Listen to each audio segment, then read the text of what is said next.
Hello, everyone. This is Mr. Millette with an AP World History presentation. Today's presentation is all about the Age of the Enlightenment in the early modern period of world history. As intellectual change occurred in Europe through the discoveries of the scientific revolution, the triumph of reason, logic, and order began to influence intellectuals in pursuits other than science and mathematics. Political philosophers believed that there was a natural order to social, political, economic, and moralistic human affairs. That is to say, much like their mathematical and scientific counterparts, political philosophers believed in natural law that dictated human actions. These same philosophers began to study social and political institutions in the late 17th and early 18th centuries, and suggested that social and political institutions of the time were antiquated and actually went against natural law. By the end of this presentation, I want you to consider the extent to which the Enlightenment altered economic, political, social, and moralistic institutions in Europe and other Atlantic societies, such as North and South American societies, between 1750 and 1900. As well, you will be expected to be able to demonstrate your understanding of these two learning objectives. 1. Explain the intellectual and ideological context in which revolutions swept the Atlantic world from 1750 to 1900. And 2. Explain how the Enlightenment affected societies over time.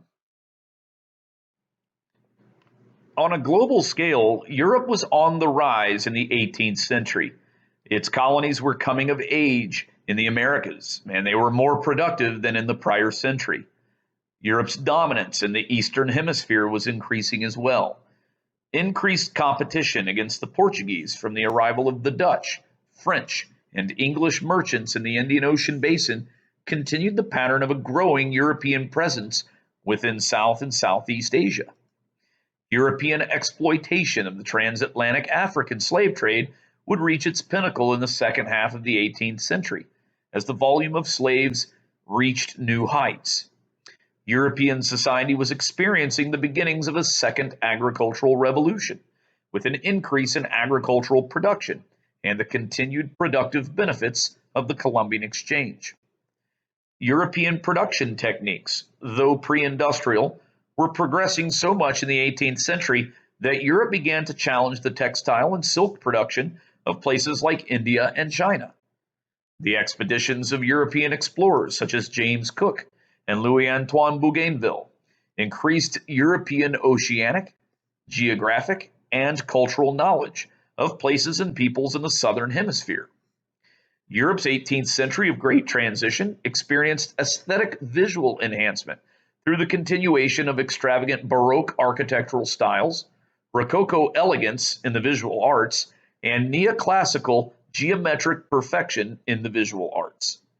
European royalty and the aristocracy enjoyed early 18th century Baroque music by the likes of Johann Sebastian Bach and George Frederick Handel. Additionally, classical music by Wolfgang Amadeus Mozart and Franz Joseph Haydn was produced for the European royalty and aristocracy in the late 18th century. European knowledge of natural sciences, especially in astronomy, anatomy, medicine, and chemistry, had reached new heights in the 18th century. So how could Europe be anything less than the perfect place to be? By contrast, Europe's 18th century was also characterized by great political and military division, in which European monarchs utilized their increased military powers to exercise their despotism. Europe's balance of power seemed more like an opportunistic strategic game of risk, rather than an ideal that European monarchs sought to preserve through cooperation. The War of the Spanish Succession, the War of the Austrian Succession, the 7 Years' War, and the partition of Poland all displayed the militant extent that 18th century despots were willing to go in order to secure power and territory in and out of Europe. Beyond the increase of military conflict and political despotism, Europe's social hierarchy remained divided, with an elite aristocracy, a budding bourgeoisie, and a large impoverished rural peasantry, and increased urban squalor.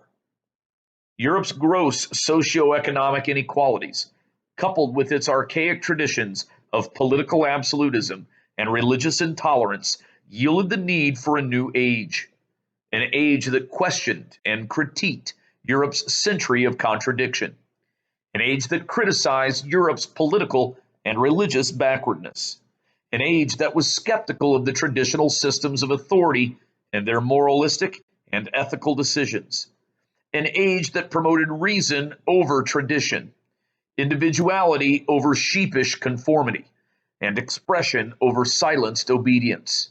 This was the backdrop to Europe's Age of Enlightenment. To many historians, the Age of Enlightenment was a product of the new scientific thought processes brought on by the preceding scientific revolution. Throughout the 16th and 17th centuries, the spread of scientific revolutionary concepts and practices enabled 17th and 18th century Enlightenment thinkers to apply those scientific thought processes to political, social, religious, and ethical issues. This certainly led to an increased, but not unchallenged, emphasis on reason within European culture. Enlightenment thought, which focused on concepts such as empiricism, skepticism, human reason, rationalism, and classical sources of knowledge, challenged the prevailing patterns of thought with respect to social order, institutions of government, and the role of faith. Although France is typically credited as a location for the bulk of the Age of Enlightenment, further analysis will show that the Age of Enlightenment was far more than just merely a French experience or even just a Europe-wide experience, but an experience that was shared by the Atlantic societies. Some historians argue that the Age of Enlightenment actually started in 17th century England rather than 18th century France. England underwent great political transformation throughout its 17th century through events such as the English Civil War and the Glorious Revolution. Prior to the English Civil War, England had experienced its pinnacle of divine right absolutism under the reign of the Stuart monarch Charles I. Charles dissolved Parliament and ruled England as an unchecked absolute despot. Granted, upon Parliament's recall and its mounting of military forces, Charles's despotism was cut short with his execution at the end of the English Civil War. Landmark documents such as the Petition of Right and the 19 Propositions, which would be seen as England's first step toward its Age of Enlightenment, were supposed to lead to protections of English subjects' liberties and properties, but were ignored by King Charles. England existed as a rigid theocracy during the Cromwell Commonwealth, until Parliament decided to restore the monarchy in 1660. English political theorist Thomas Hobbes argued the necessity of a strong and absolute government so as to keep subjects orderly. In his publication of The Leviathan, he stated that people were brutish, selfish, and prone to immoral decisions and actions. Having witnessed the violence of the English Civil War, Hobbes did not believe people had the right to overthrow an existent government, as that government had been put in place long before the contemporary generation. However, Hobbes did believe that divine right had no place in England's government, as it created a phony allegiance between subject and government, perhaps England's second definitive step in its Age of Enlightenment. Instead, Hobbes argued for a strong monarchical authority whose government could set its subjects on a righteous path of existence. Parliamentary sovereignty began to grow after 1660, and although it was challenged by the rule of James II, it prevailed with the outcome of the Glorious Revolution. A third definitive step toward England's Age of Enlightenment, England's government authorized the English Bill of Rights, and political theorist John Locke, in his two treatises of civil government, argued a new function for government: the protection of individual natural rights of life, liberty, and property. Locke believed a government should be limited in its power, which opposed Hobbes's view of an absolutist government. Locke also believed that the governed had an obligation to alter and abolish a government that did not protect its natural rights, and establish a new government that did protect those natural rights. Although England's great political transformations inspired new political theories and practices, England's Enlightenment was severely limited. It was limited in that it did not extend privileges to landless English subjects, English women, enslaved Africans within the English dominion, nor to colonists living within the English dominion. In the 18th century, France was experiencing the height of its divine right absolutism. Although France's aging monarch, Louis XIV, would die in 1715, and there was seemingly an opportunity for a great political transformation, the Bourbon dynasty would continue to rule France and its dominion with its absolutist authority through its successors, Louis XV and Louis XVI. King Louis XIV had a dichotomous impact on France during his long 72-year reign. For one, he pushed France to be the superior military state within the continent of Europe, having challenged Spain and the Holy Roman Empire numerous times throughout his reign.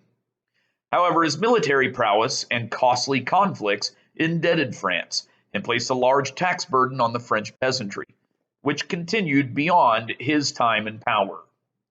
In essence, 18th century France was not a perfect place, and instead it was the setting for a group of French Enlightenment thinkers, known as the Philosophes, who began to critique France's traditions of political authority, hierarchy, and institutionalized religion. One of the earliest Philosophes to critique French traditions of authority was Montesquieu. Montesquieu published his Persian Letters in 1721, just 6 years after the death of King Louis XIV. His Persian letters were written in over 100 letters of correspondence between two Persians, one of which who was visiting France in the final years of King Louis's life. In this fictional work, Montesquieu utilized fictional characters from foreign lands to describe and commentate on French culture, religion, society, government, and even its dilapidating monarch. Covert in technique, the criticism of French society was quite overt, and the desire for progressive change by the Philosophes became hot topics in publications, libraries, academies, salons, and coffee houses. Montesquieu's works circulated 18th century France and inspired more intellectuals to propose their ideas on ways to progress France's archaic political, social, and cultural systems. Montesquieu also published a political treatise titled Spirit of the Laws, where he argued that absolute government is too corruptible. Instead, he provided an alternative form of government, one in which a nation's government authority was separated with executive, legislative, and judicial branches. His promotion of a separation of powers and each branch's checks and balances on the other two could create an incorruptible government.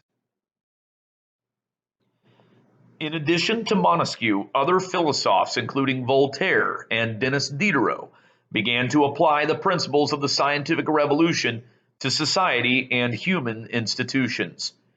During the Enlightenment, the rational analysis of religious practices led to natural religion and the demand for religious toleration.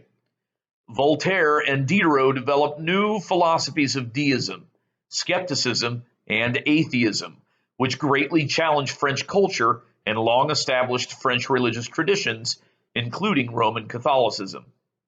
Both of these Philosophes were personally hindered by censorship, but despite censorship, their increasingly numerous and varied printed materials served a growing literate public and led to the development of public opinion. Their works circulated Parisian salons and coffee houses, and even reached other European states, such as Prussia, Austria, and Russia, and reached the English colonies of North America. Voltaire, which was a pen name for François-Marie Arouet, put forth his criticisms against Roman Catholicism, religious zeal, religious intolerance, and organized religion in general. Although a native Parisian, Voltaire spent a lot of his life outside of France, having lived in England and in Prussia for parts of his adult life. His time in England gave him an opportunity to live under a constitutional monarchy, in which he drafted his publication, Philosophical Letters, where he touted of the great liberties the English people enjoy, as compared to the great injustice that the French people experienced. Voltaire's works were censored by the French government, placed on the Catholic Church's index of prohibited books, and he even spent time in England serving a political exile. Voltaire also utilized fictional works, such as Candide, to expose French backwardness. His works offered simple dialogue between characters that demonstrated immense criticism against religious intolerance. Voltaire believed that religion was a private matter, not a public necessity. He felt that religious intolerance held back people in their humanistic abilities. He stayed in the quarters of the Prussian king, Frederick the Great, and inspired Frederick's enlightened reforms of religious tolerance on his Prussian populace. Like Voltaire, Denis Diderot pushed Enlightenment idealism and religious intolerance. In his groundbreaking work, the Encyclopedia, Diderot drummed up as much Enlightenment idealism as he could from his philosophe colleagues and published it in a voluminous work. The Encyclopedia was also placed on the Catholic Church's banned book list, as it mainstreamed virtually every aspect of Enlightenment thought, including views that challenged religious tradition. Diderot, like Voltaire, used fictional works as well. In his publication, The Supplement to the Journey of Bougainville, Diderot utilized a dialogue between two fictional characters, a relatively enlightened Tahitian patriarch and a rigid French clergyman. Their dialogue overtly criticized Christian morality and tradition and highlighted the noble savage's relative morality and progressive mindset. Voltaire and Diderot would heavily influence 18th century religious developments, such as deism, an Enlightenment era religious belief in a supreme creator deity, but one who no longer interacts with humankind. Deists believed that the progress and failures of humankind were humanity's alone, and that all things could be explained through reason over religious revelation. Additionally, the works of Diderot and Voltaire directly caused developments in religious tolerance toward non-Catholics within European society and the development of the separation between church and state in some 18th century societies. Ironically, the more Diderot and Voltaire were censored in France, the more popular they became abroad. In reaction to the growing secularization of European society, some religious revivalism took place. For example, in England, John Wesley's Methodism helped to reinvigorate spiritual experiences. Arguably, the most significant philosophe in terms of challenging the French absolutist state was Jean-Jacques Rousseau. Rousseau developed a new political model based on the concept of the social contract, extending from Locke's theories regarding natural rights and the government's responsibility to protect those natural rights. Rousseau explained his theory of the social contract.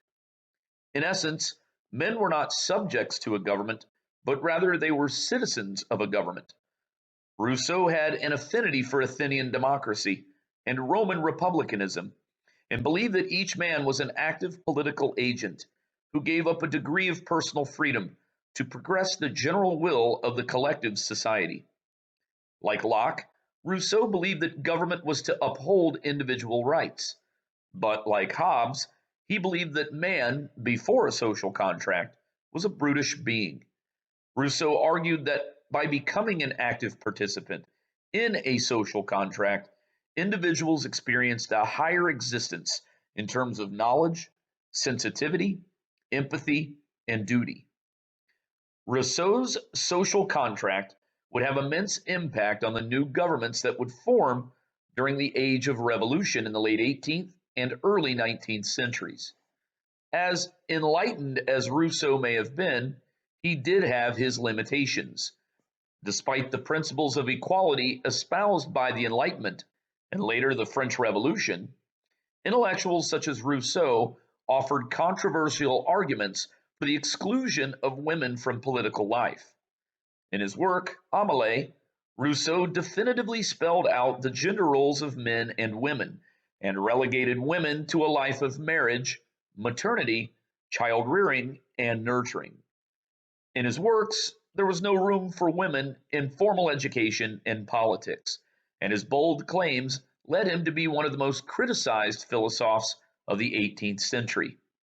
A generation after Rousseau, feminists such as Mary Wollstonecraft and Olympe de Gouges directly challenged Rousseau's position on women. In her Vindication of the Rights of Women, Wollstonecraft argued the oppression of talent and ability in Rousseau's patriarchy. She believed women were capable of formal education and could be both active citizens as well as pious wives and mothers. Feminism continued its development into the 19th century, and specifically into the first century of America's independence, especially in the United States of America. The best example of feminism's progress came at the Seneca Falls Conference in New York in 1848, which was organized by American feminists Elizabeth Cady Stanton and Lucretia Mott. It is there that this group of feminists revised the Declaration of Independence into the Declaration of Sentiments, making charges and accusations of an overt American masculine favoritism and an overt feminine inferiority. Even Europe's economic practices came under scrutiny and were challenged as being archaic and unnatural. The physiocrats, 18th century French economic philosophers, regarded the practice of mercantilism and the use of tariffs and high taxation as archaic economic practices. The physiocrats believed that individual production, especially agricultural production, was the basis for wealth, not the amount of bullion a government's treasury owned.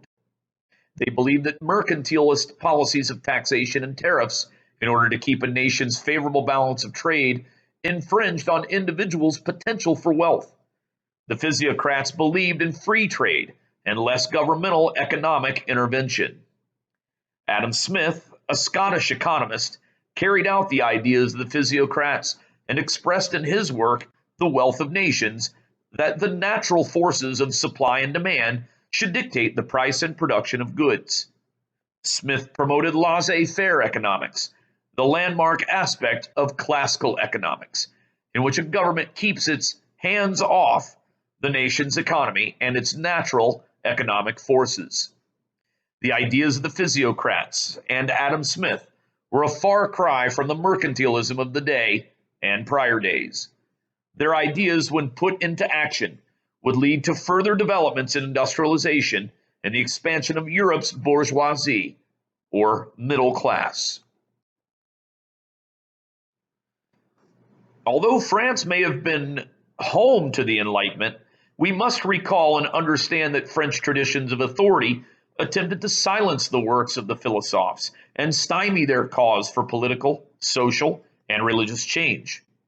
Outside of France, especially in places such as Prussia, Austria, and Russia, monarchs embraced the works of the philosophers. Rather than silencing their works, they acquired their works. Rather than exiling them, they invited them to live in their palaces and let them belong to a part of their personal lives. Rather than condemning their ideas, they applied their ideas in political reforms within their respective states, and in so doing, these particular monarchs may have preempted revolutionary activity, whereas France's monarchy roused revolutionary activity. This 18th century political form was known as Enlightened despotism, in that the monarchs who embraced the new Enlightenment ideas were just as much enlightened as they were politically and militarily powerful despots. Prussia's Frederick the Great enacted reforms that included the abolition of the use of torture for most crimes. He also granted a limited freedom of speech and press and enacted a complete policy of religious toleration. Perhaps his reforms were inspired by his personal relationship with Voltaire, as Voltaire stayed at Sanssouci, Frederick's summer palace in Potsdam, his equivalent to King Louis's Versailles. Although Frederick the Great was enlightened, he was also a despot, as he retained a large military, a Prussian tradition. He also used his despotism to make war against Austria, in which he attempted to take advantage of Maria Theresa, Austria's first empress. Prior to the War of the Austrian Succession, Frederick's father and predecessor had agreed to the Pragmatic Sanction, an agreement with Habsburg Emperor Charles VI to respect Maria Theresa's ascension to the Austrian throne. However, that did not stop Frederick the Great from advancing against Maria Theresa and conquering the land of Silesia and keeping it permanently. Frederick also used his militant despotism in overseeing the partition of Poland in the late 1700s. Habsburg Emperor Joseph II, son of Austria's first empress Maria Theresa, and brother to the eventual French queen Marie Antoinette, was another enlightened despot of the 18th century. In what was typically a religiously intolerant Roman Catholic state, Austria was known for its anti-Semitism and its persecution of Protestants. Joseph II enacted reforms that included the extension of religious tolerance toward Protestant Christians, including Calvinists and Lutherans, and tolerance toward Jews in Austria, including the city of Vienna. In previous times, Jews were not allowed to live, work, own a business, or raise a synagogue within Austria. But through his policies of toleration, Jews began to enjoy a new level of religious tolerance in Austria. Although after Joseph's reign, many of his reforms, including his acts of religious tolerance, were revoked, his legacy would be maintained in many European Jewish communities throughout Central Europe, including Josefov, a Jewish quarter in Prague, Czech Republic, founded in the 19th century and named after Joseph II for his generosity toward Jews in Central Europe. Joseph also attempted to abolish serfdom within Austria, as it was deemed by the philosophes to be an archaic labor system that needed to be abolished. This reform did not sit well with the Austrian nobility, nor did it materialize into a greater existence for Austrian laborers. Other enlightened despots, such as Prussia's Frederick the Great and Russia's Catherine the Great, recognized the plight of their nation's serfs, but did little to alter their situation out of fear of a backlash from the nobility.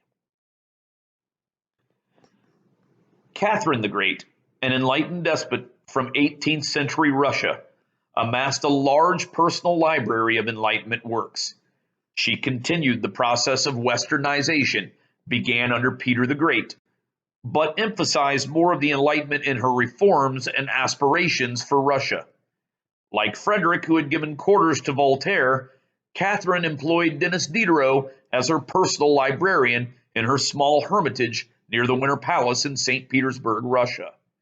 Although her reforms did little to alter the lives of Russia's serfs, she did incorporate Enlightenment ideas in her own work titled Instruction, where she vowed to limit the use of torture and capital punishment within the Russian state, a clear influence from Italian Enlightenment thinker Cesare Beccaria. Catherine's Enlightenment went as far as a challenge to her authority in the form of Pugachev's rebellion in the 1770s. A disgruntled Cossack who roused Russian peasants and serfs against the Russian state, Pugachev believed Catherine's Enlightenment did not and could not reach the improvement of Russia's serfs' lives. Catherine's army defeated Pugachev's rebels and ended with Pugachev's execution. In effect, Catherine rolled back many of her reform efforts and enacted her power as a despot to protect her authority. Catherine's enlightened despotism is a great example of both the Enlightenment's reach and its finite boundary in the 18th century. Clearly, having reached Eastern Europe and Russia's monarch, the Enlightenment spanned the continent and then some. Though sponsored and promoted by Catherine, the Enlightenment found its end when her authority was challenged. Perhaps that is the real history of the Enlightenment, a time of great ideas which seldom played out in Europe's reality. As enlightened as Rousseau's social contract was, it did not seek to include France's women. As much as the philosophes touted about equality, the Enlightenment did little to denounce slavery, and actually may have supported slavery's increase, as slaves were deemed to be property. The Enlightenment certainly emerged out of the imperfection of 17th and 18th century European society, but it certainly did not perfect European society. Regardless of its reach and its boundaries, the Enlightenment put Europe on a new path, a path away from political, societal, religious, and cultural tradition, and a path toward transformation and revolution.